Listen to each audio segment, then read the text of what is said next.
So in this class, we'll be just discussing briefly what is economy, economics, role of economics in UPSC, and why should we study economics, not only for UPSC exam, but also for life. Yes? Before that, all of you know that in UPSC prelims, there is something called GS paper 1. So in GS paper 1, if you look at as such, in general studies, history, geography, polity, economy, so many subjects are there. So if you look at as such, and so many subjects are there in history, geography, polity, economy, all that. So as such, why should we know? Why do you think that UPSC has kept this GS syllabus? What is history? Why should we know history? Come on dear, it's okay. You have something history in your phone? Some history there in your phone? You deleted some history? So what is history? So many things are happening. So many things have happened in the past. So we are studying something out of it. That is called as history. Can we say that? Yes. So why should we study history? Did you go to Charminar? Did you go to Charminar? Okay. So for many people, Charminar is just a tourist place. Yes. But it has some history. Yes. Very good. So why should we study inquiry about the past? Jiva is saying, sir, we should know about the past. What do we learn from the past? What is the use of studying the past? So many things have happened, so many events have happened. Out of that, most important aspects we need to study and getting knowledge about the past. Very good. Past is experience, pride of our ancient culture, civilization, yes. Past is experience, present is experiment, future is expectation. Yes. Past is history, future is mystery, only present is present. We have done something in the past and we are trying to learn some lessons from the past. Jallianwala Bagh massacre. It's a historical event. But I learned some lesson from it. Yes. So what does it mean? So many things have happened in the past. Out of that, some important events we felt we were studying. That is called as history, geography. Why should we know about geography? What are the important tourist places in Hyderabad? Golconda, Charminar, Salarjung Museum, KBR Park. No.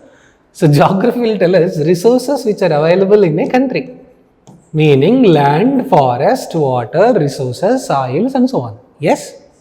So before you are posted as an officer to a particular area, you are supposed to know about the past of that area. Also you are supposed to know the resources which are available in that area. Whichever district you are going to be posted, whichever area you are going to be posted, you are supposed to know what are the resources which are available in that particular area. That's what geography will tell us. Polity. So why do you think polity is kept in the exam? What is the purpose of polity? Rules and regulations. Do's, don'ts. So as an officer, you have certain limitations with respect to your power. Along with our power comes with accountability. Along with the power also comes with accountability. Say you got selected as an IPS. Government has given a gun and bullets. So can you shoot whomever you want? Come on. Can you shoot? A person, yes, a person wants to shoot. A person wants to shoot his ex. Can he shoot? No. He can shoot with camera but not with the gun. Along with the gun and the bullets, there is an accountability, there is a responsibility. So polity will tell us what rules to be followed, what are the limitations within which we have to work. Yes? Science and technology. We are in the age of, right now, artificial intelligence, robotics, intelligent of things, so IoT, Internet of Things. So how do we use the latest science and technology for improving governance of the public? See, earlier, there were fake beneficiaries in the welfare policies. But right now we are using Aadhaar and biometric authentication. So through use of biometric authentication, we are trying to reduce or we are trying to cut down the fake beneficiaries, ghost beneficiaries. Earlier, Internet was only a privilege for some urban people, but right now internet is being expanded to rural areas also. Digitization is happening. Phone Pay, Google Pay, CBDC.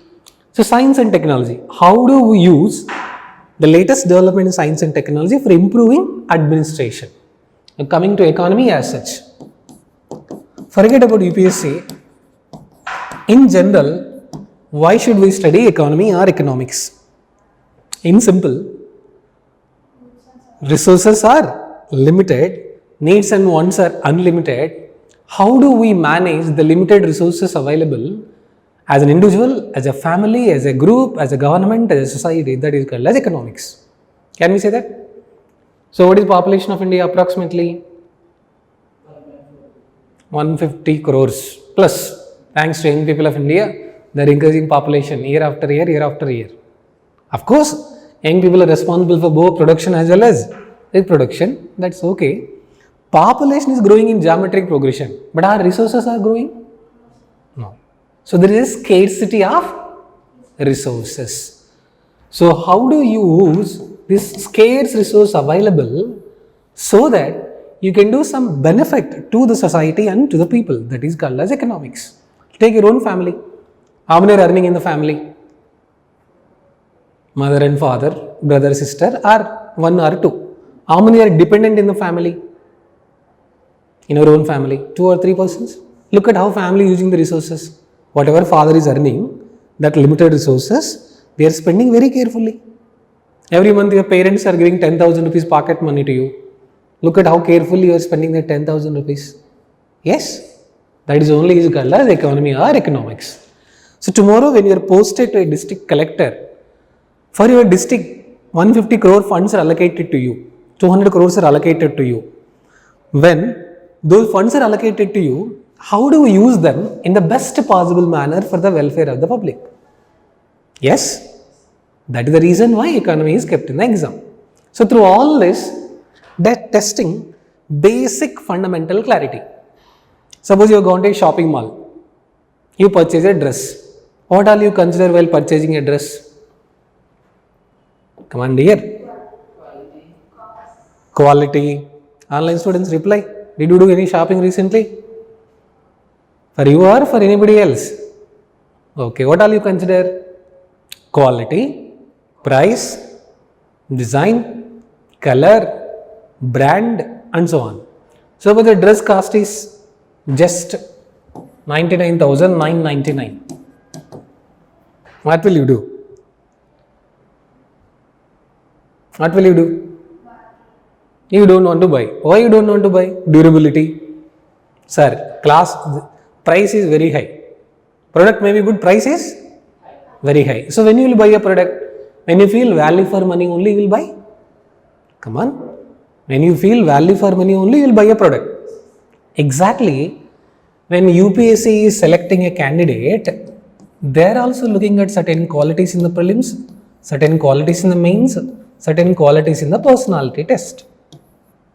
Yes, how you are so careful in spending just the 1,000 rupees while purchasing a dress, how careful they should be while selecting an officer for the future for a country. So they are conducting prelims, they are conducting mains, they are conducting personality tests and they are checking the qualities and the skills, match fixing. In prelims, what they are testing? Basic concepts of the general studies. General studies, it is not special. It is general. From a common man perspective, how will you understand that particular phenomenon which you are studying? Yes. And mains, all of you know that in mains answer writing, in optional you have to write, essay you have to write, ethics you have to write, and GS papers also you have to write. Why this, sir? Tomorrow after getting selected, actually you have to make note on the files, government files you have to write. Meaning you will be telling your opinion, why you permitted that particular project, why you did not permit that particular project, what are your suggestions, what are your observations. So you are going to write as an officer, as a policy maker. So the other reason why mains answer writing. Personality test, whether this person has that attitude of collectively taking all together and running the administration. Because see, IAS officer alone cannot run the administration. He has to manage so many people. He has to inform to superiors. He has to manage the subordinates.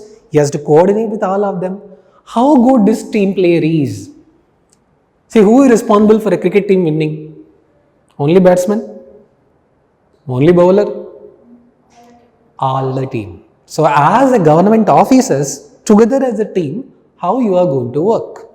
Whether do you have the capabilities of leading the team? That is what they are testing. Okay? Now, coming to economy as such subject, if you look at in prelims, around 15 to 20 questions, I am taking the range. Sometimes it may be 15, sometimes it may be 20. This year precisely around 14. And in the mains, in GS paper 3, if you look at as such, around 130 plus marks are asked from economy. Meaning economy is one of the core subjects of prelims as well as mains. So let me ask, not from UPSC perspective, simple question, that why do you want to prepare for UPSC? To get best out of you. Okay, online students, why do you want to prepare for UPSC? Reply. To serve the nation. Yes, true. What else? To do social service. Very good. What else?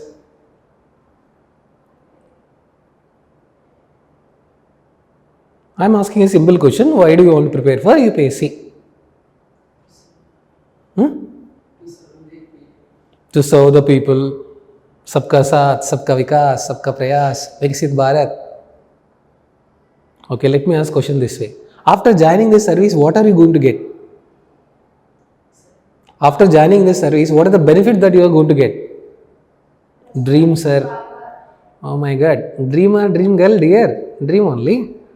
To bring new changes in the society. Very good. Kaushik is saying. To serve the nation, sir. Dream, sir. Respected job, sir. Oh my God. Srivalli is saying it's one of the prestigious exams which might give us authority to serve, sir. Srivalli is saying. Okay. And let me give the option. To improve socio-economic status. Is it part of the answer or not? Come on. We want to improve our socio-economic status also, my dear. Apart from all the answers that you said, every person wants to move up in his life. He wants to improve his socio-economic status. Definitely. This is what exactly Adam Smith uncle says. Everybody is inherently selfish. They are trying to improve their socio-economic status. In the process, can something be done to the society? That is what the study of the economics. A number one person in the world wants to earn more wealth. He is not happy with. He wants to improve his wealth. He is worried somebody else may replace his place. So, when all human beings are inherently selfish, when they are using the resources for their own maximization of the profit, how do we use these resources, limited resources, in such a way that poor people also will get benefited? So, what is economics? Economics is nothing but study of how do we use limited resources to satisfy unlimited needs and wants of the public. See, look at the population of India, 160 crore population and increasing every day. Look at the resources. So, as a government officer, how do we use that limited resources possible which are given to us in the best possible manner to serve the public? Yes? So, not just for economic subject alone, even for day-to-day life also, take your own family. When our expenditure is increasing in the family, mother will be scolding the father and she'll be telling, hey, don't spend unnecessary money. So, it is wealth creation, study of the wealth, movement of the wealth, flow of the wealth, study of the money is called as economics. So, Manishi, ante evaru? Money kosam, she kosam, జీవితంలో పోరాడేవాడే మనిషి. Yes? If money is not there, she is not there. If she is not there, money is not there. Both are there. Peace of mind is not there. That is called as life. Yes? So everybody wants to improve his socio-economic status. That is the truth. So suppose a person is earning 10 lakhs per month. He is not happy. He wants to improve his income to next level. A person is earning 5 crore. He is not happy. He wants to improve his income to next level. So everybody is ambitious. In the process of achieving ambition, wealth is created. This study of wealth is called as economics. This is what Adam Smith's uncle is saying. So hopefully we will understand. So anyway, what is meaning of money, how that is created, all that. But if you look at as such, what is expected of you from the UPSC in economics, unnecessarily people are complicating economics and economy. So syllabus clearly mentions Indian economy. It is mentioned clearly Indian economy. Some 150-200 words will be there. That meaning and logical concept we are supposed to know. You need not by heart the definition. You just need to understand the correct meaning of the term. So it's not complicated, it's not technical, it's very easy only. Link the concept with the real life example. So for economy, you are supposed to follow basic concepts. The terms, we are going to study so many terms. NCERT class also we are going to study.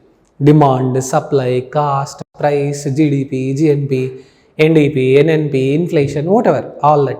So you are supposed to know the correct explanation of the term and meaning of the term. If your concepts are clear, 90% of the questions will be able to answer in the exam. Because question is not coming from any book. I am repeating once again. Question will come from conceptual clarity. If conceptual clarity is there, even if you didn't read any book, Vivek Singh, Ramesh Singh, Rakulpreet Singh, still you will be able to answer. Rakulpreet Singh book is not there. But if you don't have conceptual clarity, whichever book you study, whichever YouTube channel you study, you will not be in a position to answer. Because you have to deduce the answer from the concept that you understood. So economics is not technical, it's not difficult, it is very easy. Logically we need to understand the meaning of the term.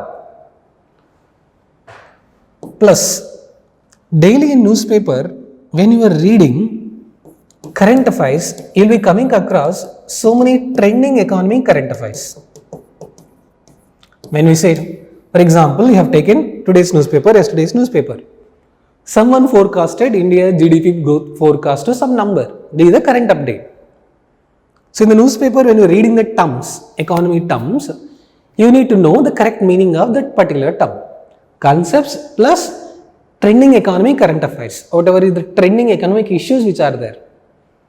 Now apart from that, if you look at what we should do for economy as such, whenever preparing for the exam, at least the last 1 year, economy current affairs also you have to update by yourself to the class notes.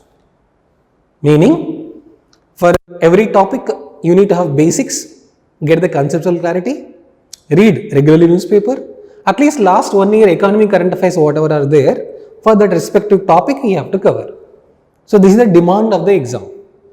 Because right now in the recent just held prelims also, economy questions they have given 2-3 statements.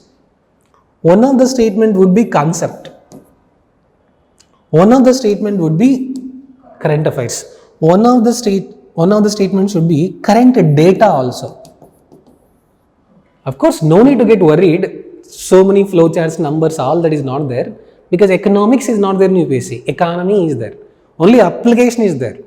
Economics, yes, graphs, charts, numbers. So if you are doing MA economics or if you are doing BA economics, those people study all that. Economics is not there. Economy is there. Economy means application of the economics to the practice. Only practical implementation is there. So first clarification, no need to remember any chart, no need to by heart any data, no need to remember any formula. That is not there in the syllabus. Second, your approach towards economy should be CCC approach. So basic conceptual clarity, current affairs and current data. Current data meaning just before you are giving an exam, that year economic survey and budget will be presented.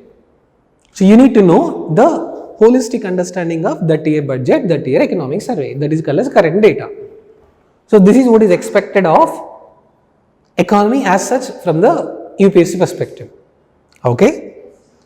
And when you are reading a scheme in the newspaper, from economic perspective, you need to understand that who is providing funds, whether central government or state government, who is the beneficiary, What are the eligible beneficiaries?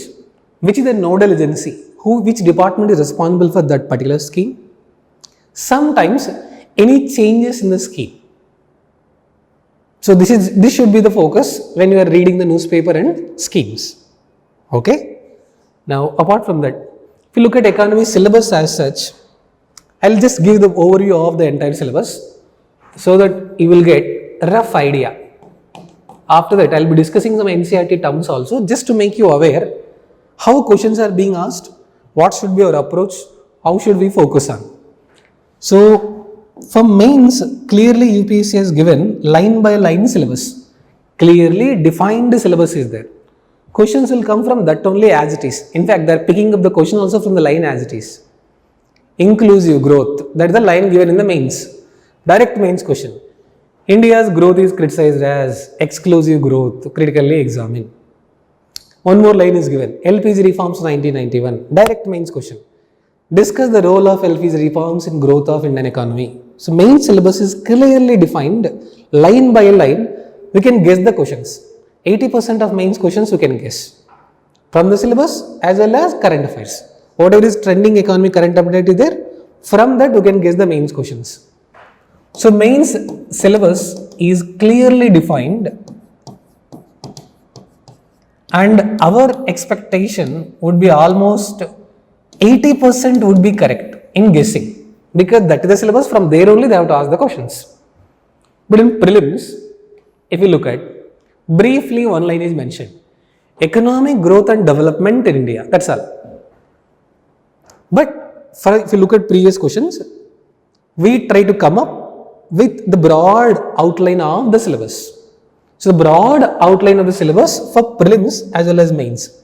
Important point, you are not preparing separately for prelims, you are not preparing separately for the mains. Every topic you are preparing simultaneously both for prelims as well as mains. That should be the approach. Conceptual clarity, prelims, plus overview of the topic. What is your opinion about that particular topic? Link current topic with static part, that is for the mains. So every topic you are going to cover both for prelims as well as mains. So if you look at syllabus as such, national income. So at the end of the day, we said if everybody wants to improve their socio-economic status in the society, what is going to happen to their income? They want to increase. So Adam Smith uncle says everybody is ambitious, and in the process of achieving ambition, wealth will be created. So money will be created, income will be generated. So to know economic growth, the concept of national income is brought in. Here only we are going to study GDP, GNP, NDP, NNP. So apart from that, nominal GDP, potential GDP, green GDP, methods of calculating national income, income method, expenditure method, production method. Apart from that, sir, why this chapter? To compare economic growth from one country with the other country, how can we say India is a developing country? Right from our childhood, we have been hearing a word, India is a developing country. How can you say that? What is the criteria to decide?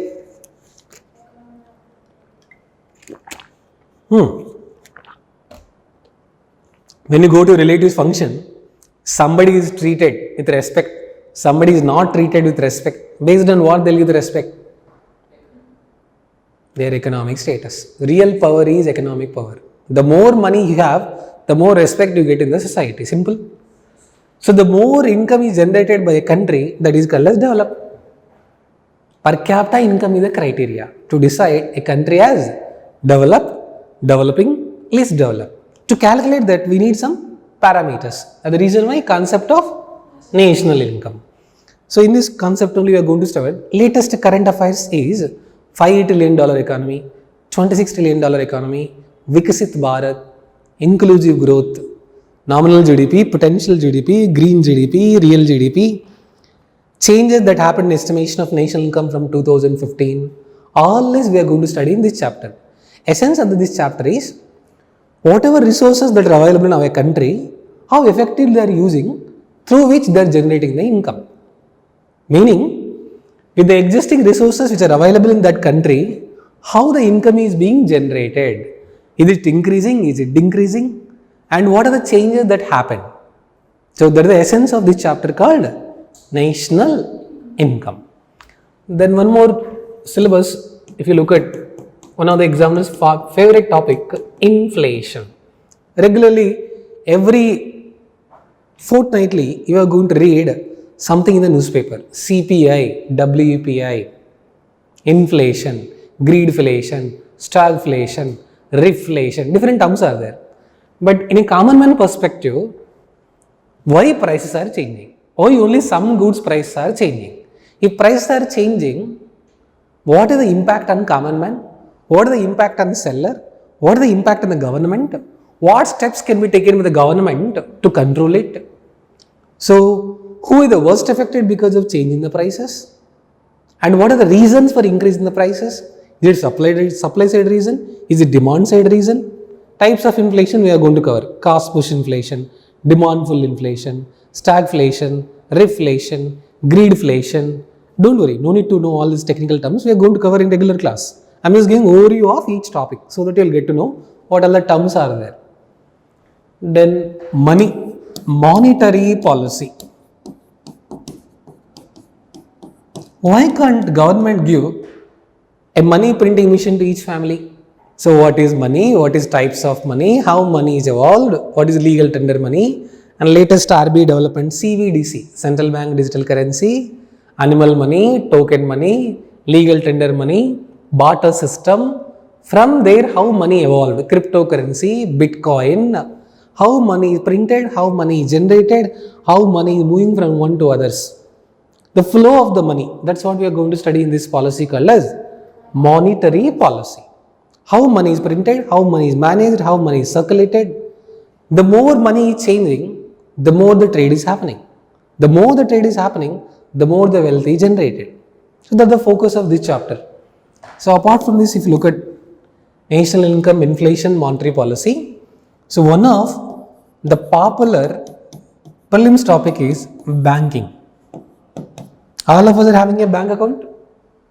Come on dear, we have PAN number, PAN card, account number. Yes. So what is bank? What are the types of bank? How bank will survive? We are going to cover. We are going to cover all the topics. Don't worry, I am going to discuss all of them in detail.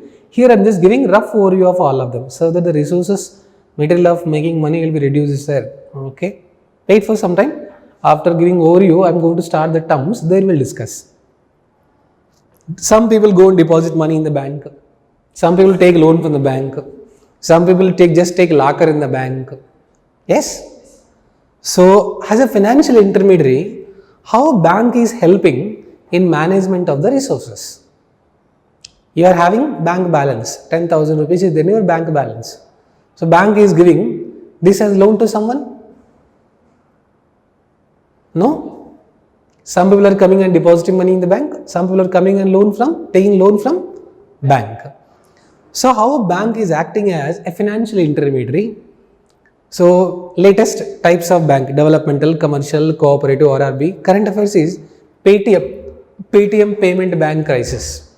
If you have been following newspaper, bad bank, Basel norms, haircut, losses, NPAs, non-performing assets, consolidation of the banks, merger of the banks, all these are in the news. So when you are reading newspaper, you will try to understand how the banking system will work. Financial market. Regularly you will be reading in the newspaper, every day stock market has increased by this many points, stock market decreased by this many points, bull trend, bearish trend, rupee value appreciated, rupee value depreciated, investment, different types of investment, different types of financials, all this comes under national income, inflation, monetary policy, banking, financial market. Once you understand them, your foundation for the pillar, this is called as pillar 1. So just to know the economy, you need to know the basic terms of all this and correct logical meaning only. No need to by heart, just need to know the term. And second pillar in the economy apart from this is, if you look at, now because budget season, most of will be knowing right now. So if you look at as such, taxation. So when you go to shopping mall, you paid a bill. On that bill it is written CGST, SGST, IGST. Yes? MRP inclusive of all taxes. Can we say that? So how tax is collected? What is direct tax? What is indirect tax? What is duty? What is cess? What is surcharge? Income tax, corporate tax, wealth tax, gift tax, GAFA tax, VAT, value added tax, GST, excise duty, customs duty.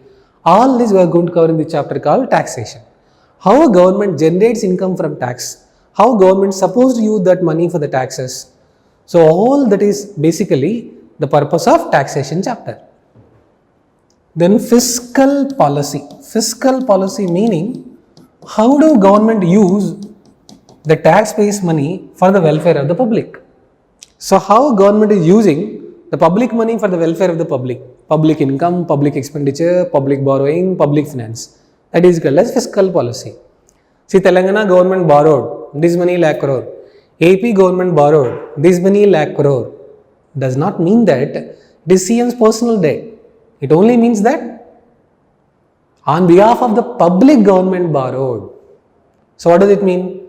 We gave power to government to collect taxes, to borrow money also. So this is called as fiscal policy. Also budgeting. Here we are going to cover what is budget, how budget will be presented, what are different types of budgeting. Sunrise budget, sunset budget, performance budget, zero-based budgeting. What are the use of presentation of the budget, how budget is required for us, all that. So this is second pillar where once you understand the terms related to this, most of the newspaper you will be able to understand, you will be able to follow.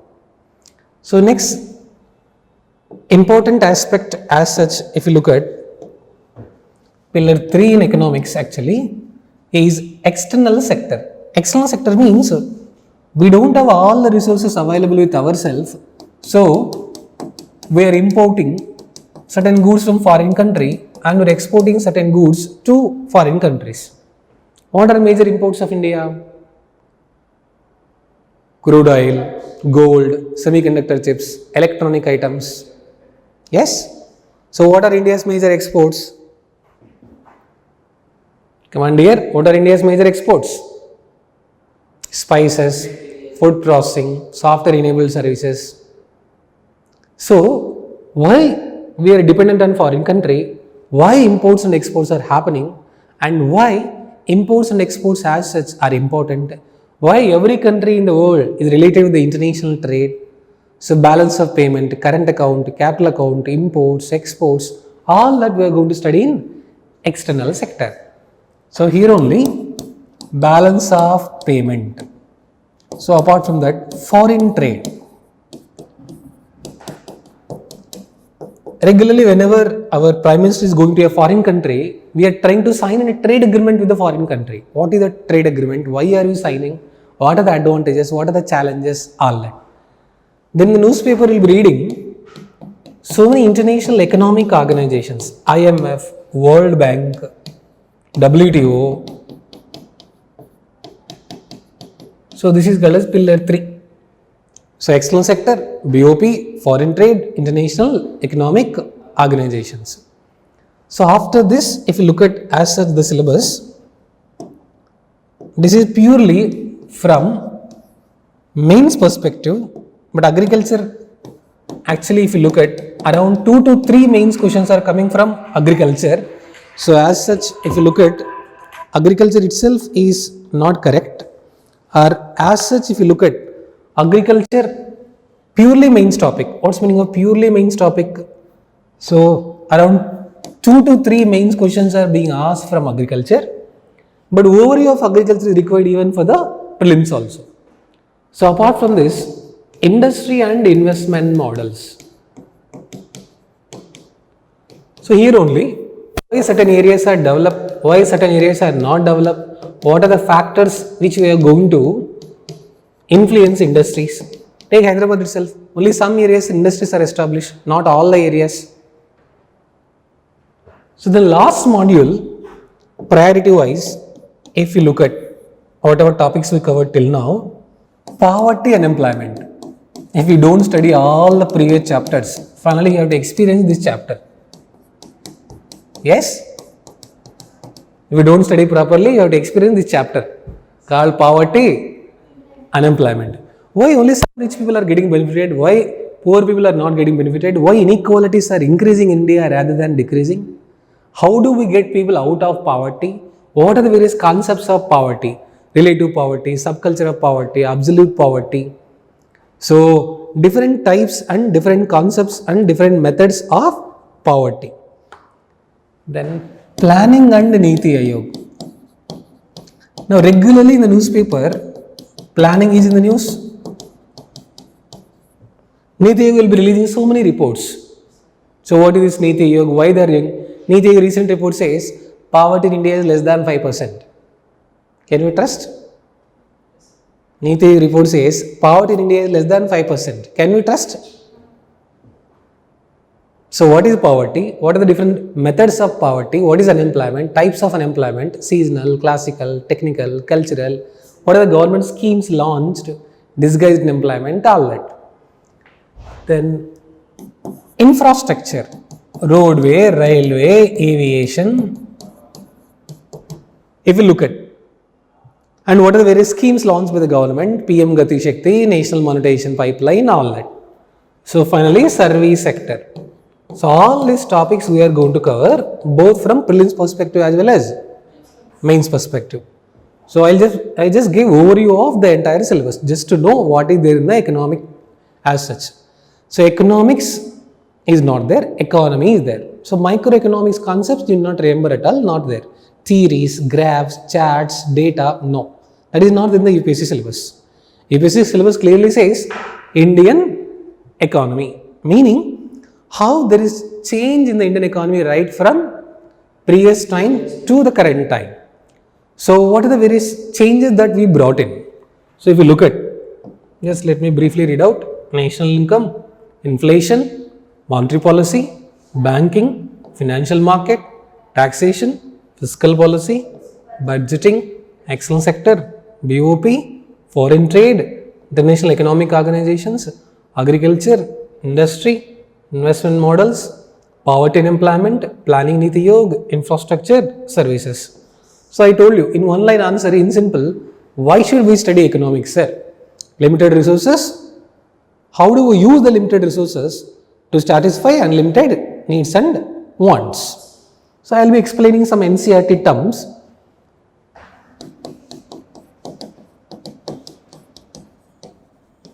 Just to understand and to also know how the questions are being repeated in the exam. So first listen anyway, I will dictate notes also, don't worry. So if you look at as such, first and fundamental question, very fundamental question, need and want. Come on dear, what is need, what is want?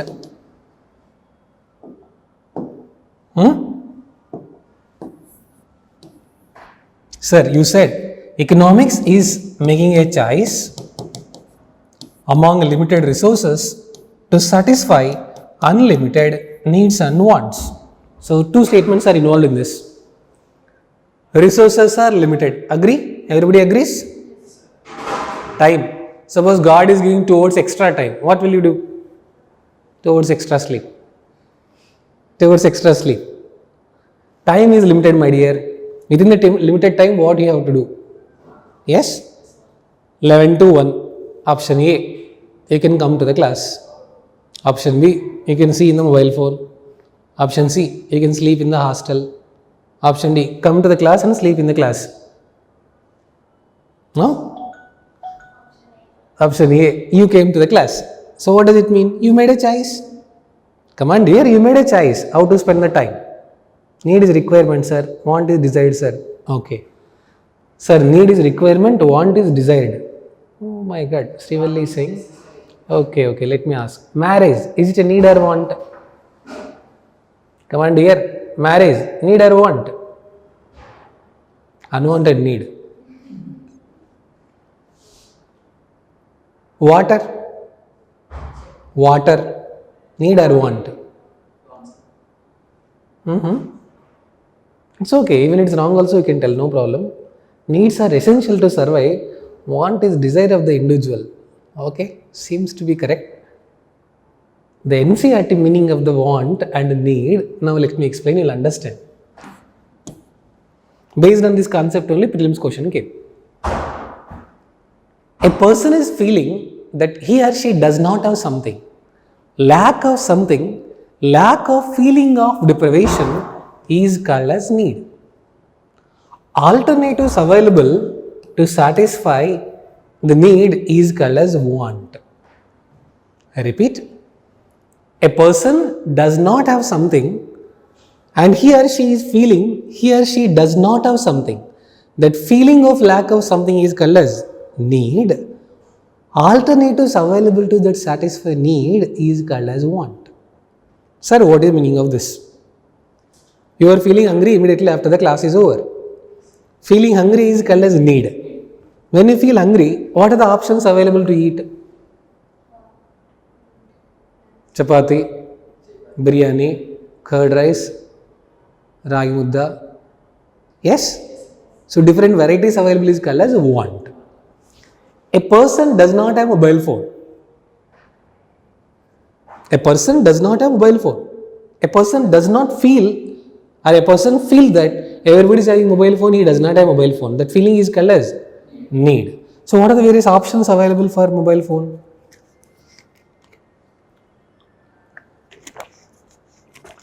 Oppo, Poco, Vivo, OnePlus, Samsung, Redmi, Realme, different options.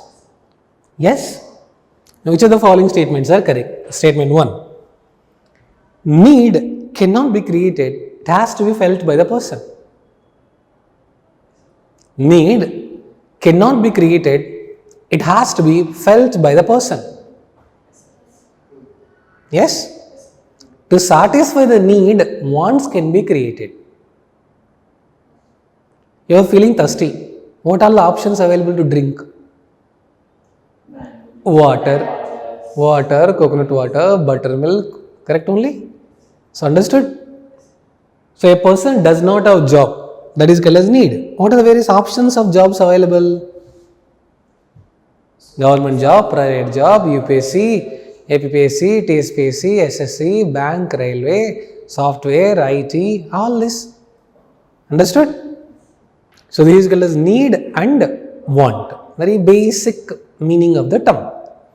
Again, one more NCERT term. Just let me introduce one by one so that you will understand. Goods which are actually called as merchandise. Merchandise meaning visibles. So this is NCERT terms. Services, actually if you look at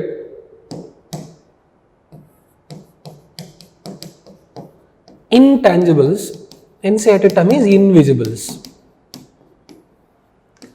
Which are tangible, which satisfy the need, they are called as goods, which are called as merchandise. Which are intangible, which are invisible, which satisfy the need, they are called as services.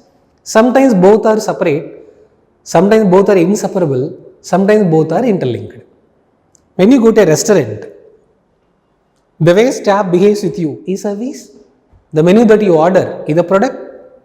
Yes. See, in service industry, what matters? People forget what you say, people forget what you do, people will never forget how you make them feel.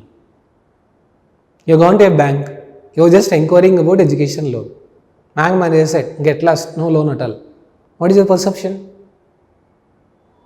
He did not serve properly, he did not respond properly.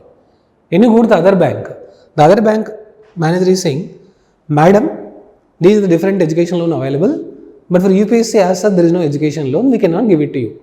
He said politely. Look at the very difference. So what matters in service industry? How people respond. Tomorrow when you get selected for civil services, if someone is coming to your office, how you respond to them, that is what is your service. Yes? So a poor person is coming, a poor farmer is coming about his problem to you because you are the administrative officer. How you treat them, that is called a service. So sometimes Goods are separate, services are separate. Sometimes both are inseparable, both are interrelated. Okay? So we know need, we know want, we know choice. Just now we are talking about goods as well as services. Now, very fundamental question. Raw material, finished product, intermediary product. Come on dear, what is basic raw material?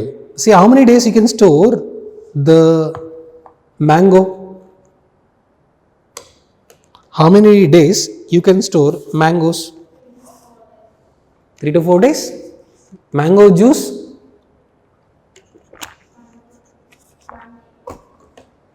So, మామిడి పళ్ళ season ఎప్పుడు ఉంటుంది dear. Slice or Maaza? Slice or maja? Maja only, Alfonso mangoes. Some ad will come, Katrina Kaif. So what we are doing? You can store the mango maximum for some days. So instead we are trying to convert that into mango juice. Yes?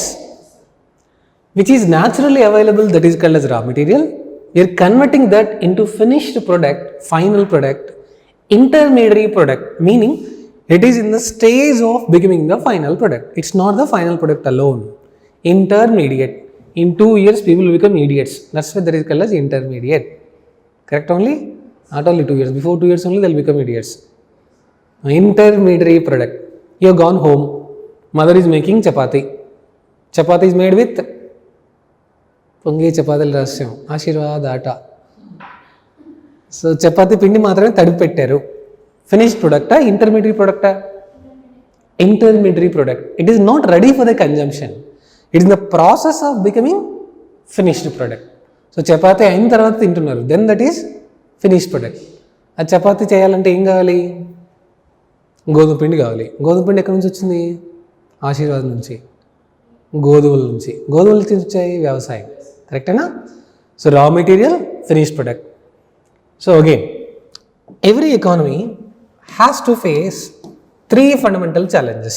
The 3 fundamental challenges are what to produce, how to produce, and distribution of goods and services. What to produce, how to produce, and distribution of goods and services. Because we said, what is economics? Economics is nothing but making a choice among limited resources to satisfy unlimited needs and wants. So what to produce? Suppose right now many people are suffering from health problems because of rainy season. So what is the need of the public? Good quality health care. Very good. So what should government should try to do? Try to improve the medicines available, try to improve the doctors availability, try to improve the facilities at the government hospital, because that is the need of the public. Yes? Again, in summer, government is distributing winter jackets freely to the public.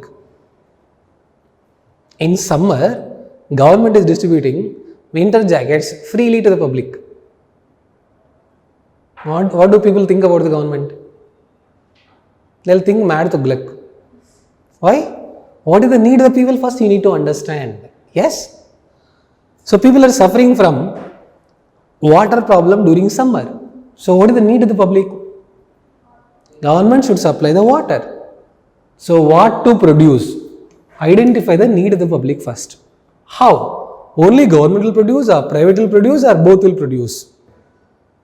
Distribution. Whether goods are available at convenient place of consumer or customer or not. So 3 macroeconomic challenges faced by every economy are these 3. What are those 3? What to produce, how to produce, and distribution. Yes, for every country. Again, if you look at factors of production. One more word. Sir, what's the meaning of this factors of production? Let's understand from a real life example, not from theory. A potato chips maker is selling hard chips, is making potato chips. He is selling 100 rupees per kg. So to make potato chips, what are required? Potato, oil, salt, pepper, Okay, so all these are required. So what is factors of production? Factors of production are those ingredients which are required to convert the raw material into a finished product. That is called as factors of production. So he is taking a shop for the rent. That is only indicated as land. He is recruiting some employees, workers to cut potato. So he borrowed money from someone and he is investing. That is capital. He is taking risk and starting his own business. That is called as entrepreneurship. So because he hired a shop, he is supposed to pay rent to it. He has to pay. For staying in the hostel, he have to pay rent. Yes. So what is paid for land? Rent is paid. What is paid for labor? Salaries and wages are paid. Capital, what is paid? Interest is paid. So for entrepreneurship, we are expecting profit. The best capital that a person can invest in one's life is time on himself. The greatest capital investment that you are going to make is time on yourself. Yes, the time that you are spending on yourself is the real investment. So what are factors of production? What are factors of production? All these are factors of production. What are the factors of production for this class? What are the factors of production for this class? Internet, screen, camera, power, and so on. We are also part of factors of production. Chair, table, all this. So factors of production refers to any ingredient or input that is required to convert raw material into finished product. So what is the return paid for them? Rent is paid, salaries are paid, interest is paid, and so on. Anyway, we are going to cover later in detail. Board also, sir. Very good. Board also is factors of production, it seems. Okay. So I just introduced very basic concept. Need, want, goods, services. Just now I said one more concept called factors of production. If you understand this much, then let me introduce slightly the terms to know the correct meaning of the NCERT terms. Demand and supply. What is the meaning of demand? Whatever you know, you can tell. What is the meaning of demand? What is the meaning of demand? Come on dear. What is meaning of the word demand? Important requirement. Sir, need for a product, sir. Okay. Sirisha is saying, sir, need for a product. Others, answer. Online students. Okay. You want to buy a BMW car. You want to BMW car showroom in Jubilee Hills. You ask the price. Price is 5.5 crore. Immediately you came back. You want to buy a BMW car. There is a desire. But what is missing? Capacity is missing. Yes? So demand refers to a situation in which three conditions are satisfied. Desire to buy, capacity to buy, availability of the product. Most likely the transaction might happen. I repeat, demand refers to desire to buy, capacity to buy, availability of the product. Most likely we may buy. I am saying the word most likely. Sir, what does it mean? Simple example. In this example, I want to buy a BMW car. There is a desire. Car is available. But what is missing? Capacity. Pushpa. Agar takko in Pushpa. Correct hai na? So capacity is missing. Your parents have given 20,000 rupees to you. There is a budget. You want to buy a mobile phone. But you want to buy a pink color and purple color mobile phone. But pink color, purple color mobile phone is not available in the market. What is missing again? Desire is there, capacity is there, but product is, availability is missing. So when you call something as demand, when you say that there is something demand, when all these are there, then that is called as demand. Clear? Demand means desire to buy, capacity to buy, and availability of the product. Easy example, practical example. Just before festival season or just before the festival, what happens to demand for the flowers? increases. Why? Everybody want to decorate. Everybody want to decorate. That's the reason why demand increases. Summer holidays. What happens to darshanam in Tirupati? What happens? Demand is more? Yes? Again. So if you look at one more easy practical example to understand what is demand. During Sankranti time, what happens to prices of private travelers? During AP elections time also, when people travel from Hyderabad to Andhra Pradesh, look at the demand. Triple they collected, almost double and triple. Why? At a time many people want to go, that much is not available. That's the reason why demand is created. Yes? Supply. Supply refers to out of produced goods which are ready for consumption.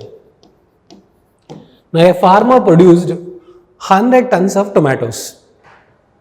In the process of transportation, some tomatoes got rotten, some tomatoes got affected with something else. Out of that, 80 tons of tomatoes are ready for consumption. So supply meaning out of the production, remove the defect products which are ready for consumption, that is called as supply. Able to follow? Okay. So we produced 1 lakh scooters in Hyderabad. Out of this 1 lakh scooters, 1000 scooters have brake problem and clutch problem. So can we consider this entire as production or supply? So entire 1 lakh scooters is production, but as part of supply, you have to subscribe these 1000 scooters. Why? They are defect products. Understood? So what's meaning of supply? Supply refers to goods which are ready for consumption.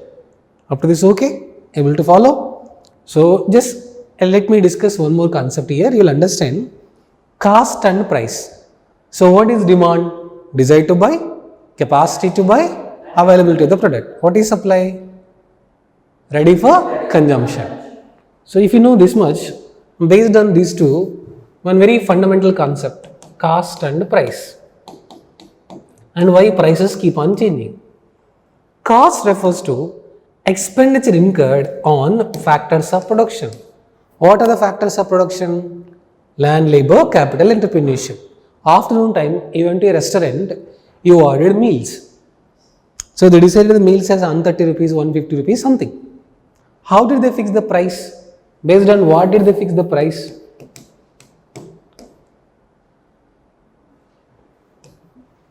To produce that one thali, South Indian thali, cost. So what is the expenditure that they have spent on this making of the thali? A South Indian meal cheyalante em kavali? Rice, curries, fry, Vanta master, cooking master? Yes? So cost refers to expenditure incurred on factors of production to convert raw material into finished product. However, price refers to the final market value at which goods are exchanged. Exchange means buying and selling. That's the reason why you'll come across MRP inclusive of all taxes. MRP inclusive of all taxes. Can we say that? MRP inclusive of all taxes. Price. Which of the following statements are correct? Statement 1. Cost is part of the price. Price is part of the cost. Cost is part of price. Cost plus taxes plus profit. Cost plus taxes plus profit is called as price. So what does it mean? Cost is part of the price, sir. Srivalli is saying. Yes, true only. See, in our example, the potato chips maker, for him to produce 1 kg potato chips, he invested 100 rupees. Will he sell at 100 rupees or above 100 rupees? Why above 100 rupees? Why not below 100 rupees? So he'll keep profit margin 30 rupees, total is keeping 130 rupees. Okay, clear? What is cost, what is price? An economic activity, non-economic activity. Sir, what's the meaning of economic activity? What's the meaning of non-economic activity? If you do something expecting some return in the future, that is called as economic activity. You are doing something, you are not providing or you are not expecting any return, then that is called as non-economic activity. Sir, what's the meaning of this? So if you look at as such, your friend is coughing in the class, so you are giving water bottle to your friend. Economic activity or non-economic activity? Come on, your friend is coughing, so you are providing water bottle to a friend. Economic or non-economic activity? Definitely non-economic activity. Parents are sending every month some 10,000 rupees money to you. Economic activity or non-economic activity? Economic activity only. Why? They won't ask again. Correct. Correct. No need to repay. Non-economic activity. Oh, nice. So expecting any return out of it, then that is called as economic activity. Nice, nice. Okay, love. Economic activity or non-economic activity? Love. Depend upon the lover.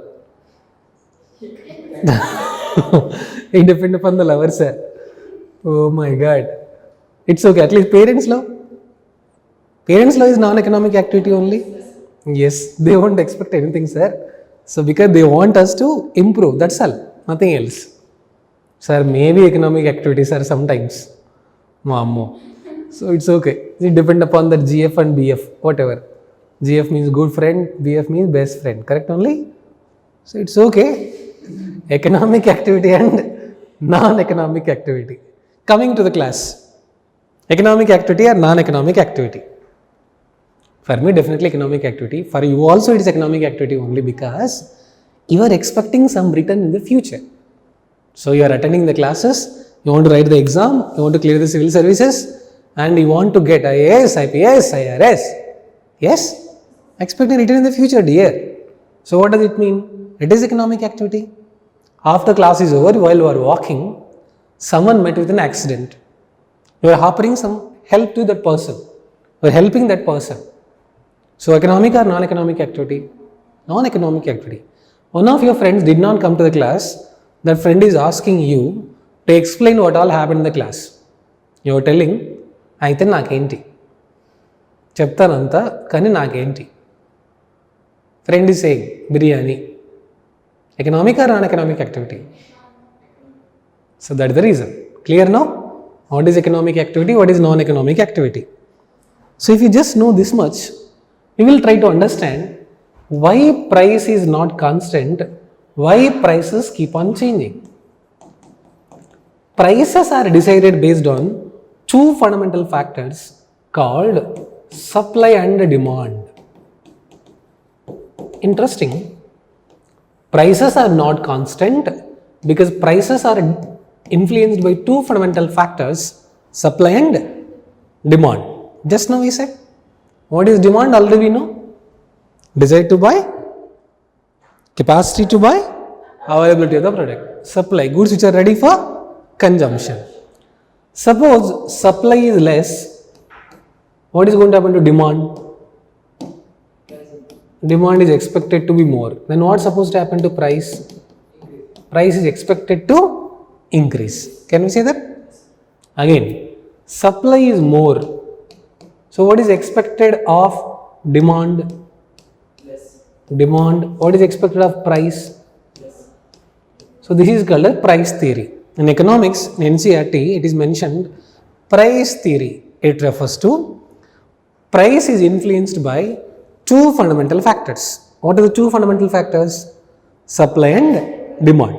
Now you don't know anything about inflation, all that. Simply you are reading in the newspaper, tomato prices are increasing in the market. Meaning, what is the reason for that? Tomato supply is less and demand for tomato is increasing. That's the reason why prices are changing. Okay? Now one question. Why prices keep on changing? Why prices are not constant? Why Same price cannot be continued for so many years. Why prices keep on changing? Meaning, I am using the word prices keep on changing. Prices may increase, prices may decrease. Why prices cannot be constant? By the availability of Okay. When price will be constant? production is constant. Online students reply.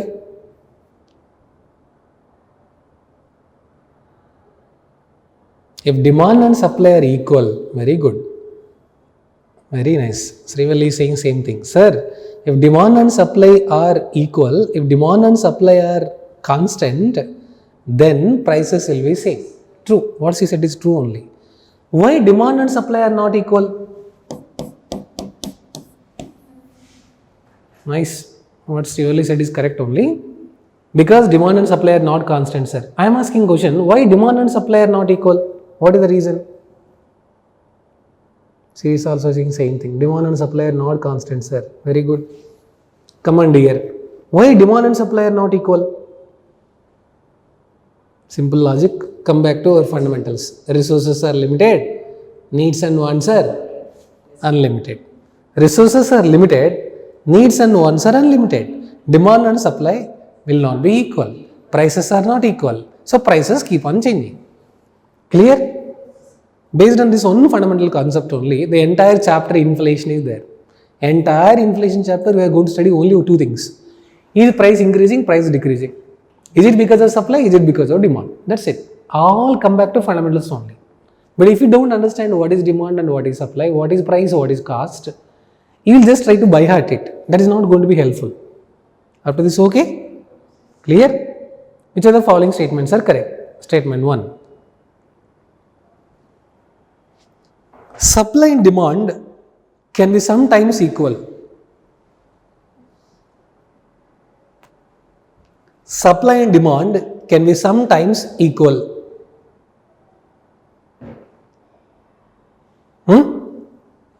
Supply and demand can be sometimes equal. Reply, online students. Second statement. Supply and demand are never equal.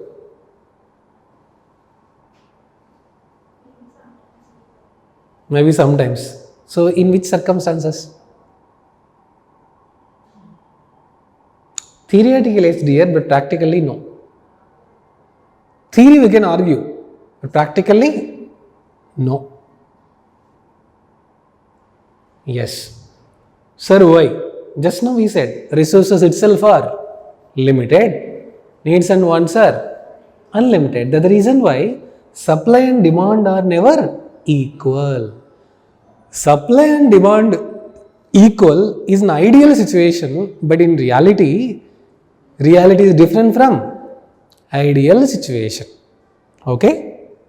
So just to summarize what all we covered till now, I just introduced what is economics, why should we study economy in prelims, in mains, and then I just introduced the syllabus of economy. Just I am discussing NCERT terms just to know how questions are being asked. Which of the following statements are correct? Statement 1. If supply is increasing, demand may come down, which may lead to decrease in the price. Yes? Okay. If supply is decreasing, demand may come down, prices may come down. Yes? So price is influenced by two fundamental factors called cost and price. Cost and price. Is it clear? So what all we covered terms? Need, want, choice, factors of production, demand, supply, cost, price. So just now we covered price theory also. So if you know this much, little bit terms, primary sector, secondary sector, tertiary sector.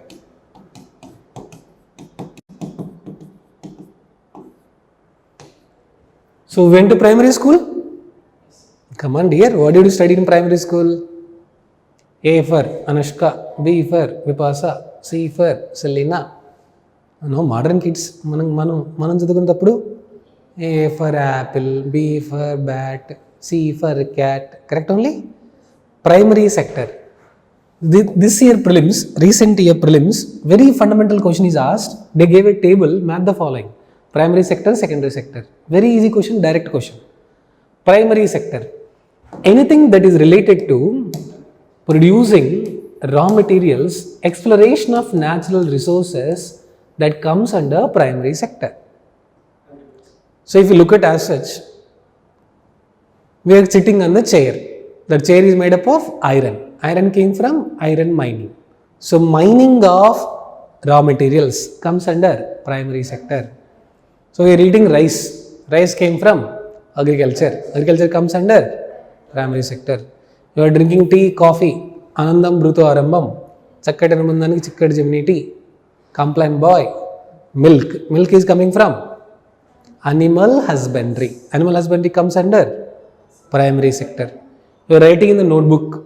That notebook is made up of paper. Paper came from tree. Forestry comes under primary sector. You want to make fish biryani. Aquaculture comes under primary sector. So what all we covered? Agriculture, aquaculture, animal husbandry, forestry.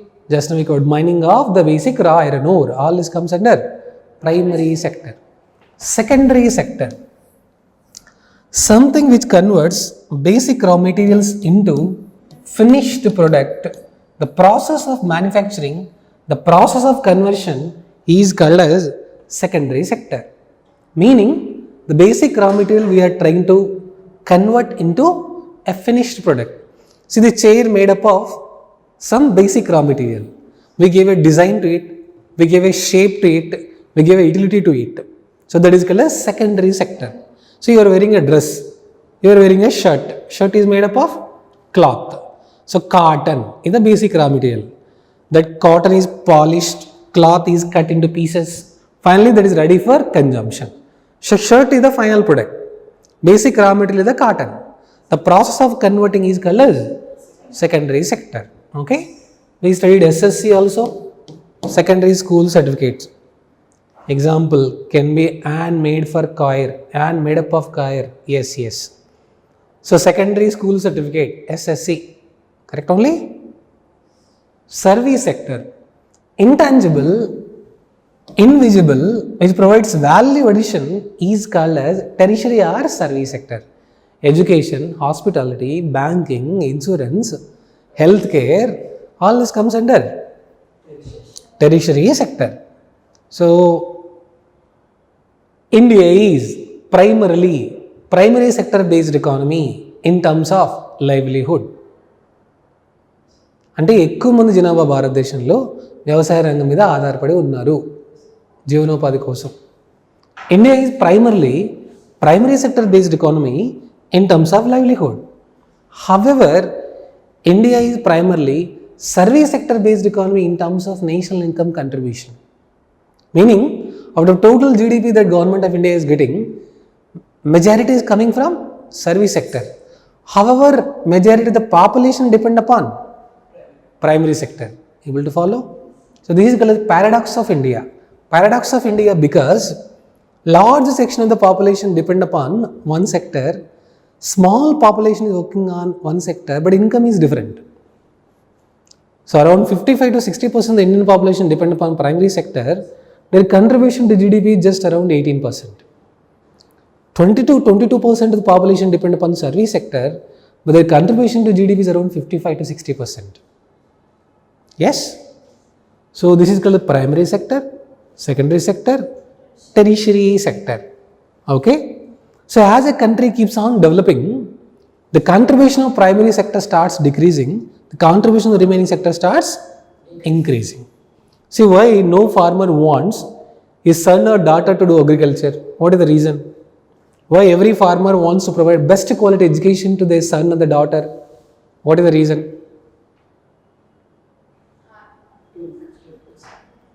So why you are not doing agriculture? Why I am not doing agriculture? What is the reason? Even though agriculture land is there for some of us, why we are not doing agriculture? Come on dear online students, reply. Why we don't want to do agriculture? It's more hard work. Yes, true. Agriculture is not as profitable, sir. What Srivalli is saying, partially correct. True. Nice, Srivalli. Srivalli is saying, sir, agriculture is not profitable as others. Okay, very good. What else? Uncertainty in the agriculture. Yes, they are not sure that every season farmer will get the same income. That's the reason why. One more concept: organized sector, unorganized sector. So our parents want us to study well and to prepare and settle in the organized sector job, so that there will be job security. What do you meaning of organized sector? What do you meaning of unorganized sector?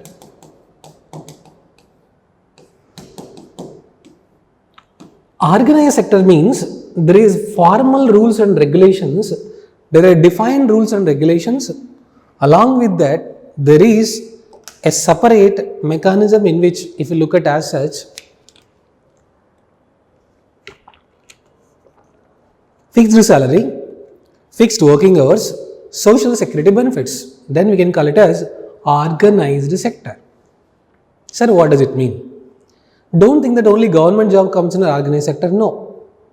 Even private job also, fixed salary, fixed working hours, social security benefits, provident fund, leave travel concession, benefits, all that. Unorganized sector. A Muslimah is selling bhaji, mirchi bhaji and purugulu outside. Organized sector and unorganized sector. Why unorganized sector?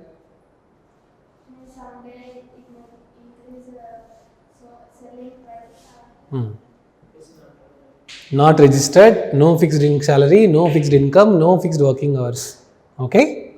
So which means unorganized sector refers to those sectors in which there is no fixed salary, there is no fixed working hour, there is no social security benefits. So again, a person is working as a cab driver per month in the government office.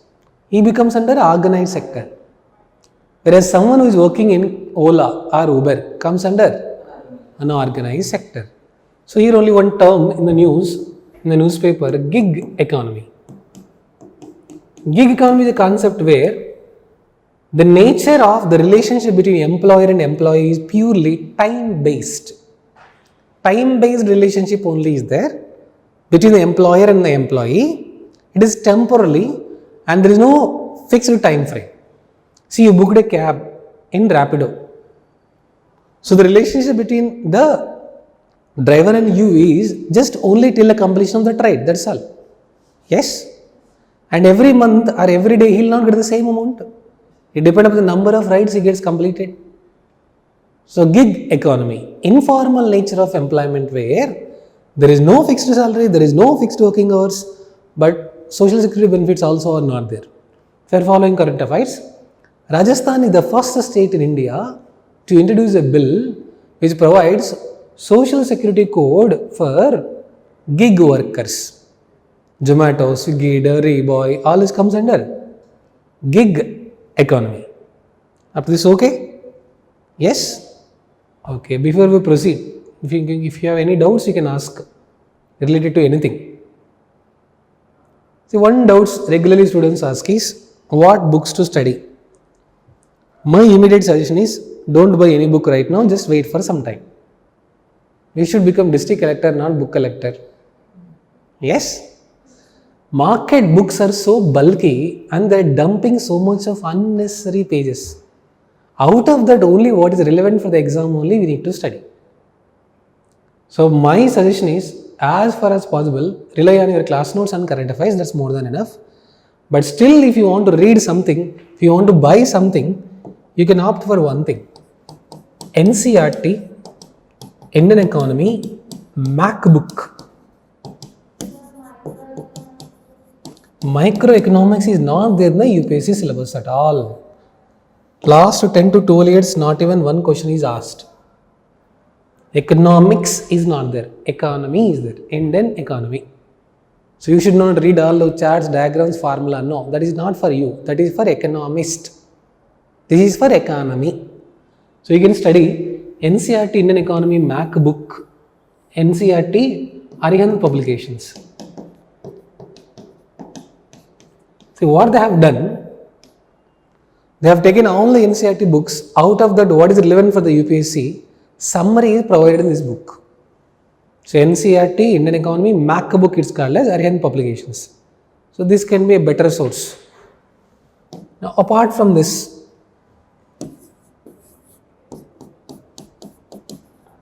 NCERT Economy Gist is also available in the market, any one publication. Gist advantage is that they filtered all the unnecessary data and only whatever is relevant for the exam only it is kept.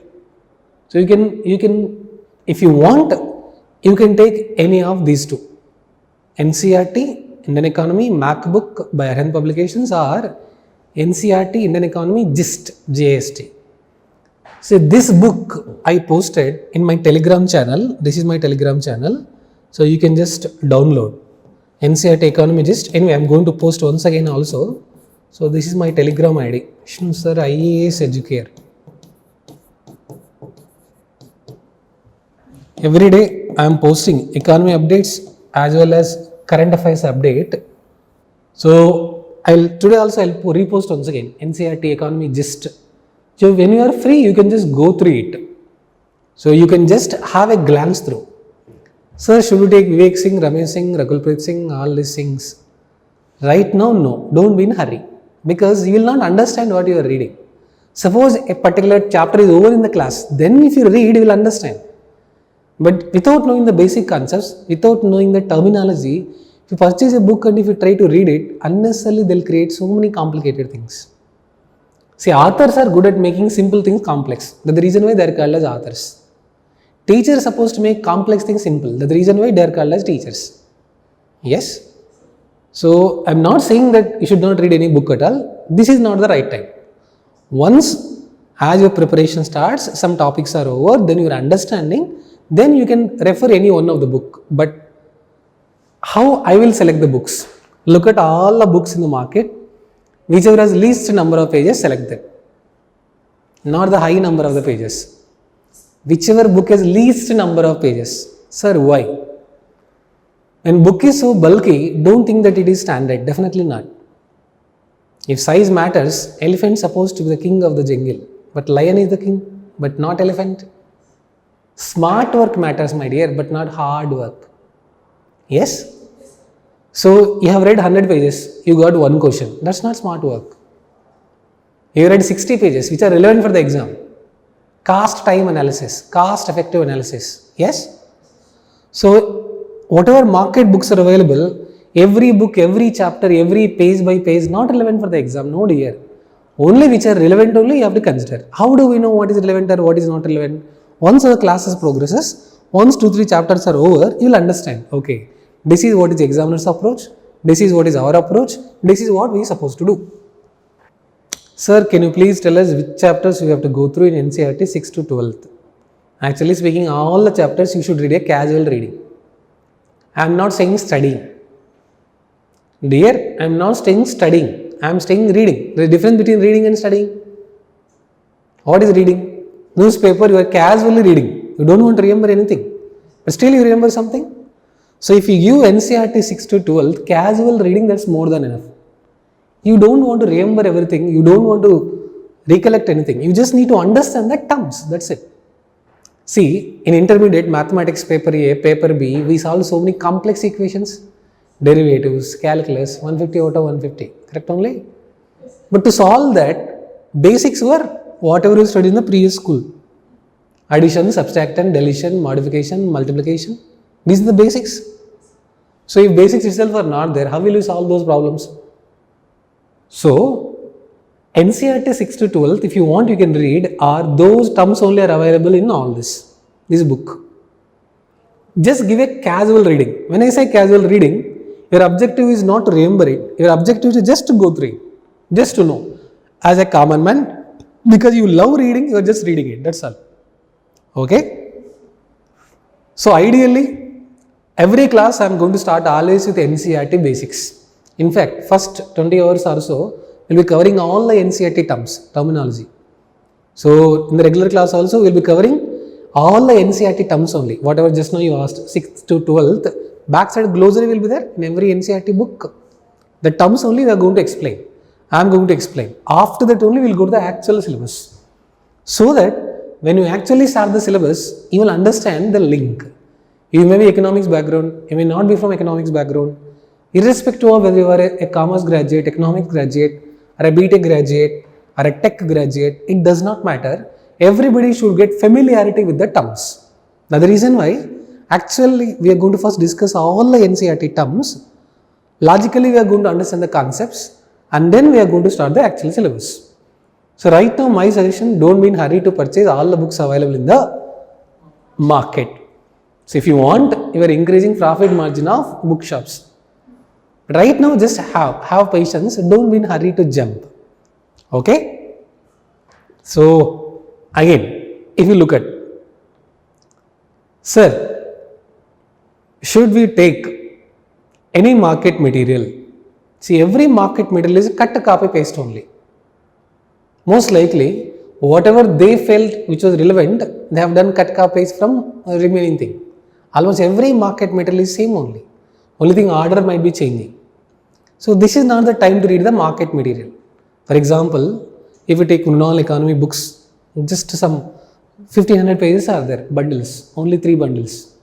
So if you read them, you have to be admitted into NIMHANS or you have to be admitted into Eragada hospital. Yes, that is not required here. What is relevant for the exam? Concepts are relevant. Conceptual clarity is there? Yes. Did you cover current affairs? Yes, that's it. That is taken care of the exam. At the end of the day, when you are finally solving the questions in the exam, which book you studied does not matter. Whether you got the conceptual clarity or not matters. If you had conceptual clarity, you can read any one of your books which is your favorite choice, that will act as complementary. But if you don't read, if you don't understand the concepts and if you try to read as many books as possible, you are complicating the things unnecessarily. Yes? So don't complicate the things. It is very, very simple. Economics is very logical. It's not technical. It's not difficult at all. You just need to know the correct meaning of the term. That's all. Around 200 terms will be the maximum. The 200 terms meaning you are supposed to know. And logically concept behind it you are supposed to know. That's all. Once you know that, based on this knowledge, you will be able to deduce the answer. Okay? So, again, anything else before I proceed with some more terms? Is it okay? Online students, do you want to ask anything? No? Shall I introduce some more terms? Is it okay? But don't be in hurry. Don't be in hurry immediately to order all online books. So it happens. See what happened. The concept is very simple. Slowly, step by step, they have developed the concepts from 6 to 12. The advantage of that is, instead of dumping the concept at a time, gradually they have built up the concepts. So that is what the school, what they have done. We learned something in 5th standard, improvement is done in 6th standard, later improvement is done in 7th standard. That is the advantage of reading NCERTs. It does not mean that page by page, line by line you have to remember NCERTs. No, you just need to know the meaning of the term. Okay? Now come back to our terms. One more regularly, what you will be reading in the newspaper, capitalism, socialism, mixed economy. Newspapers are criticizing, especially the present Modi government, that it appears that Indian economy is moving from socialistic to capitalistic. Sir, what is this economic model and what are the importance? So, capitalism. The objective of any economic activity is profit. The business of the government is not to do any business. Capitalism believes an ideology that the profit is the motto and the business of the government is not to do any business. Meaning, full freedom should be given for the private players. Market forces, demand and supply will decide the prices. Free market economy policy is supposed to be promoted. Meaning, in other words, the role of the government is as minimal as possible. In which economic system? Capitalistic economic system. Socialistic ideology is a concept which says welfare of people is the motto of the state. Profit is not the motto, welfare of people is the motto of the state. Able to follow? Again, it says that the business of the government is to do every business. The business of the government is to do every business. Meaning, we believe in this ideology that everything should be under the control of government. Mixed economic system is a concept which says coexistence of public sector as well as private sector. So if you look at, sir, which ideology is correct? Every ideology is correct in its own way. Yes? Socialism. Welfare of people is the motto of the state. Our preamble also clearly says India is sovereign, socialist, secular, democratic republic. Yes? Now example, from Hyderabad to Bhadrachalam, TSRTC is running a bus. Bus capacity is 60, actually only 10 seats are booked. Still TSRTC will run the service? Yes, because profit is not its motto. A private traveler will not run the service. Why? It is not economically viable for him. That's the difference between capitalism and socialism. When you go to a private hospital, if you look at the bill, you will go to coma. Correct? Because their profit maximization is their objective. So, it is an ideology. Over a period of time, different people told about different things, and all that is processed into one thing that is called as ideology. We can kill the lovers, but not the love. Correct only? We can kill Maoists, we can kill Naxalites, but not the Maoist ideology, but not the Naxalites ideology. Yes? So if you look at capitalism is a different ideology, socialism is a different ideology. In capitalism, nothing should be done by the government, everything should be done by private. But private people may exploit the public. They can collect how much they want. There is a chance of forming them as a group, as a syndicate. They can collect how much they want. So everything should be done by the government. Again, here also there is a problem. What is the problem here also? If everything has to be done by the government, government alone cannot do anything. So every ideology has its own positives, its own negatives. Nothing is 100% perfect.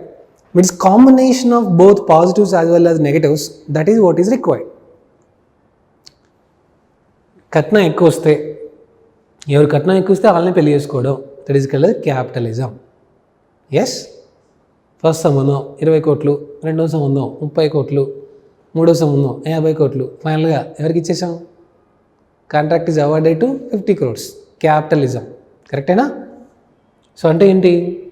Money is given criteria, profit is given criteria. So ప్రేమించాల్సింది జీతాన్ని కాదు, జీవితాన్ని. కరెక్టేనా? ఆస్తిని మాత్రమే చూడాలా, character కూడా చూడాలి కదా, అంతేనా? ఆస్తి ఒకటే సరిపోదు కదా, అర్థం చేసుకునే మనసు కూడా ఉండాలి కదా. సో క్యాపిటలిజం అంటే ఏంటి? Profit is the motto. At any cost I want to maximize my profit, that's all. Socialism opposite. No sir, కట్నం లేకపోయినా పర్లేదు సార్, బంగారానికి మంచి బంగారం మనసు ఉంటే చాలు సార్. అందం చూసే కళ్ళల్లో కాదు, అర్థం చేసుకునే మనసులో ఉంటుంది. కరెక్టేనా? So socialism extreme ideology. Mixed economy sir, in practice both combination is required sir. That is called as mixed economic system. Officially Indian economy declared India as mixed economy in Industrial Policy Resolution 1948. So coexistence of public sector as well as private sector, that is called as mixed economy. Now if you look at as such, America is following capitalistic. Does it mean that government of America does not do anything? It does. But the role of the government is as low as possible. Government will not interfere for everything. Only when it is required, only it will interfere. Full freedom is given to the private players to decide based on demand and supply. However, Only in some rarest of the rare circumstances only, when required only, government will interfere. See, during COVID-19 time, government has announced a circular in which they fix the price limit for healthcare charges per bed. You should not collect not more than this. Why? The private hospitals were exploiting the poor people. That's the reason why government has come up with a price range for the treatment during COVID-19. We said you cannot charge not more than certain things. So what is the role of the government in capitalism?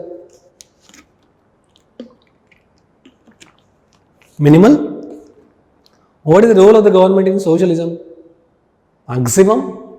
So match the following is asked in the exam, prelims. In capitalism, there is full freedom to private players. Yes? The business of the government in capitalism is not to do any business. Yes? Role of the government is maximum in which of the following economies? Capitalist economy, socialist economy, mixed economy. Socialistic economy. Role of the government is as minimal as possible. Capitalism. Mixed economy, appropriate control. Capitalism. Parents children పూర్తిగా వదిలేయాలి. That is called as capitalism. వదిలేస్తే ఏమవుతుంది? ఎంత అడిగితే అంత డబ్బులు ఇస్తున్నారు parents. ఏం అడగట్లేదు, ఎందుకు అడుగుతున్నారో పూర్తిగా వదిలేశారు పిల్లల్ని. చివరికి ఏమవుతుంది? So many surprises will happen. Yes? They are controlling everything. ప్రతిరోజు వాట్సాప్ ఎస్ఎంఎస్లు కూడా చెక్ చేస్తున్నారు parents. Practically not possible. They won't check. వాళ్ళకి డౌట్ వచ్చినప్పుడు మాత్రమే చెక్ చేస్తారు తప్ప ప్రతిరోజు కాదు కదా. అంతా మీరే చేశారు నాన్న Bommarillu. Socialistic. Yes, interfere only when it is required. That is called as mixed economy. Understood? Clear now? But unfortunately, we have to adopt the best from both of them. But we have been experimenting with worst of both of them. That's okay. But newspapers are now saying Modi 1.0, Modi 2.0, Modi 3.0 right now. It appears that Indian economy is switching from socialistic ideology to capitalistic ideology. So what's the meaning of socialistic ideology to capitalistic ideology? The role of the government is decreasing because government is handing over many government projects to the private. Ports are handed over, airports are handed over, minerals are handed over, mining is handed over. So it appears that Indian economy is moving from socialistic economy to capitalistic economy. So what is the meaning of that? Role of the government is day by day decreasing and freedom for private players is given day by day more and more. Can we see that? Clear? So, but interestingly, no ideology is 100% perfect. So, in socialism, what is the problem, sir? When you are providing welfare of the public, just because when you are giving money to the public, does it mean that the public will develop? May or may not be. Transferring money to the public account is not a development. Best example is Andhra Pradesh result only. Yes? So, giving merely money to the public is not the development. Create them income generation opportunities. Provide them necessary skills. Provide them employment opportunities. That is the real measure of development. Simply transferring money to the public account, that's not a development. So, welfare policies are required, no doubt. However, we should try to create income. We should try to generate income. After this, okay? So, primary sector, secondary sector, capitalism, socialism, mixed economy. So, demand, supply, cost, price. Okay? So, let me introduce one more concept. Feeling hungry? Feeling angry? Feeling sleepy? Online students, are you there? Chatting with each other? No?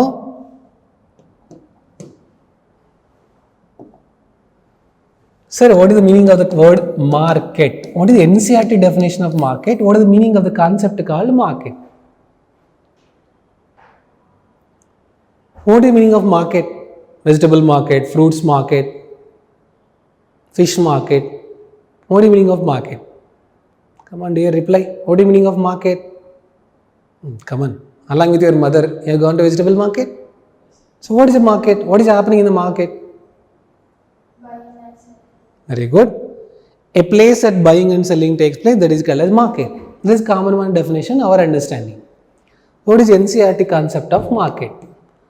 Market means not only current exchange but also potential exchange. So what's meaning of current exchange? What's meaning of potential exchange? Place where goods and services are exchanged. Siri is saying, yes, true dear.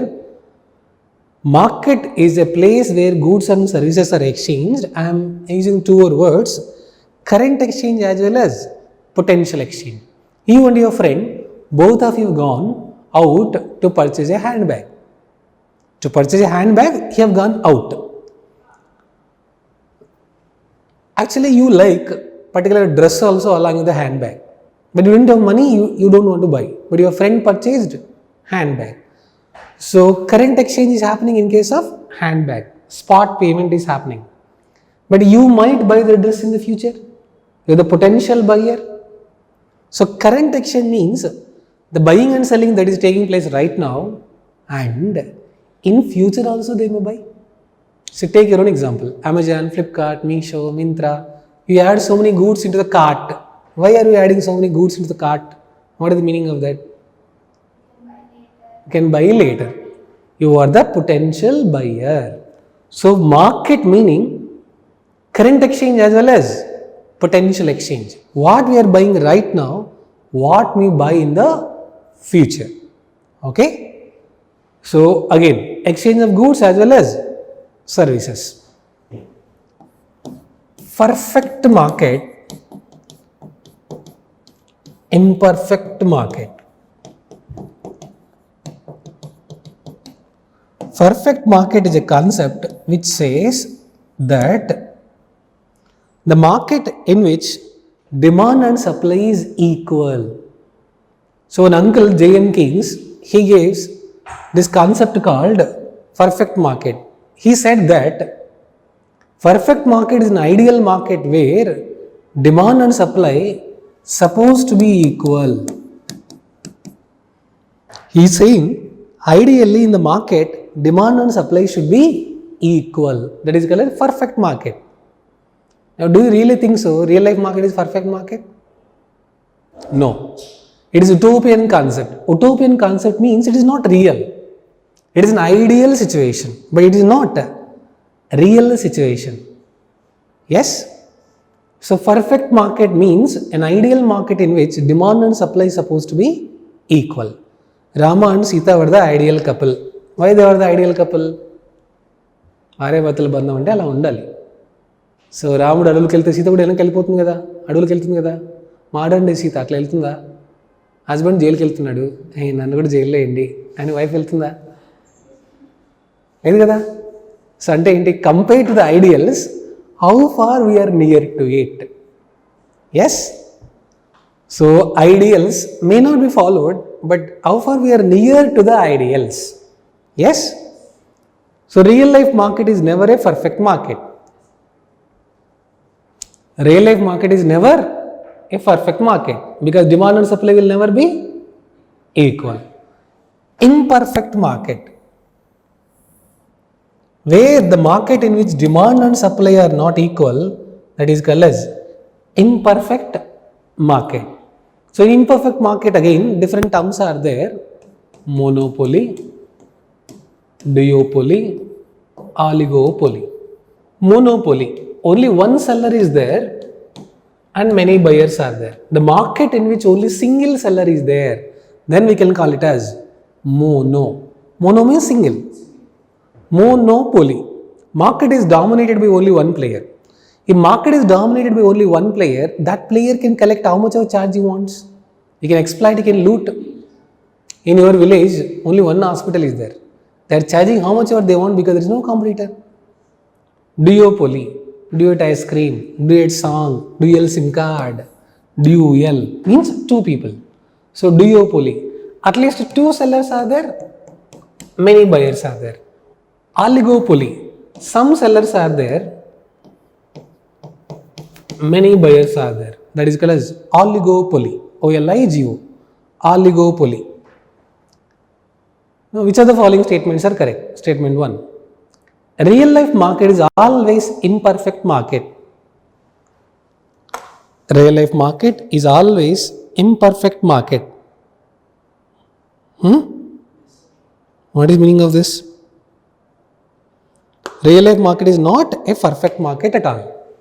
Why real life market is always imperfect market? What is the reason? Demand and supply will never be equal. Real life market is sometimes monopoly. Real life market is sometimes monopoly. Yes? Yes? Okay.